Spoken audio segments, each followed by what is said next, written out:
గురువారం నుంచి ఆంధ్రప్రదేశ్ అసెంబ్లీ సమావేశాలు మొదలు కానున్నాయి. ప్రతిపక్ష హోదా ఇస్తే తప్ప అసెంబ్లీ సమావేశాలకు హాజరయ్యేది లేదని ఇప్పటికే పలుమార్లు వైసీపీ అధినేత జగన్ చెప్పారు. అయితే మాట అదే అయినా ఇప్పుడు చేత మారుతున్న సూచనలు ప్రస్ఫుటంగా కనిపిస్తున్నాయి. ఇటీవల కూడా జగన్ స్వయంగా అసెంబ్లీ సమావేశాలకు హాజరు కాబోవడం లేదని స్పష్టంగా చెప్పారు.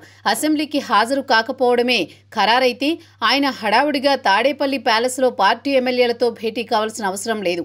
సరిగ్గా అసెంబ్లీ సమావేశాల రోజునే అంటే గురువారం తన తాడేపల్లి ప్యాలెస్లో జగన్ పార్టీ ఎమ్మెల్యేలతో భేటీ అవుతున్నారు. దీనిపై జగన్ సొంత మీడియా కూడా క్లారిటీ ఇచ్చింది.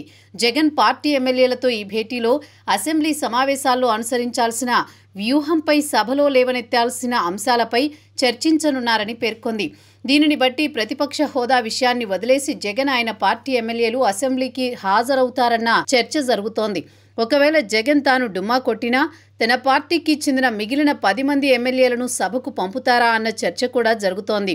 ఒకవేళ జగన్ అసెంబ్లీ బహిష్కరణకే కట్టుబడి ఉంటే ఆయన ఆదేశాలను ధిక్కరించైనా సరే కొందరు ఎమ్మెల్యేలు అసెంబ్లీకి వెళ్లాలని నిర్ణయించుకున్నారన్న ప్రచారం జోరుగా సాగింది. దీంతో జగన్ వ్రతం చెడ్డా ఫలమైనా దక్కితే చాలన్నట్టుగా అసెంబ్లీకి హాజరుకు, ప్రతిపక్ష హోదాకు ముడిపెట్టవద్దన్న నిర్ణయానికి వచ్చి ఉంటారని పరిశీలకులు విశ్లేషిస్తున్నారు. ఈ విషయంలో ఆయన పొరుగు రాష్ట్రం తెలంగాణ మాజీ ముఖ్యమంత్రి తన స్నేహితుడు అయిన కేసీఆర్ బాటలో నడవాలని నిర్ణయించుకున్నట్టు కనిపిస్తోందంటున్నారు. తెలంగాణ మాజీ ముఖ్యమంత్రి బీఆర్ఎస్ అధినేత కేసీఆర్ కూడా తాను అసెంబ్లీకి హాజరు కాకపోయినప్పటికీ ఆయన పార్టీ ఎమ్మెల్యేలు సభకు హాజరవుతున్నారు. జగన్ కూడా అదే విధంగా తాను అసెంబ్లీకి గైర్హాజరైనా పార్టీ ఎమ్మెల్యేలను సభకు పంపాలని నిర్ణయించుకున్నారంటున్నారు.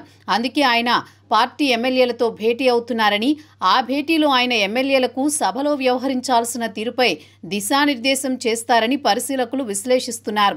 దీనివల్ల జగన్కు అదనంగా వనగూరే ప్రయోజనం ఏమీ ఉండదని కూడా అంటున్నారు. జగన్ హాజరు కాకుండా ఎమ్మెల్యేలను సభకు పంపినా జగన్ పారిపోయారన్న విమర్శలు ఎదుర్కోక తప్పదంటున్నారు.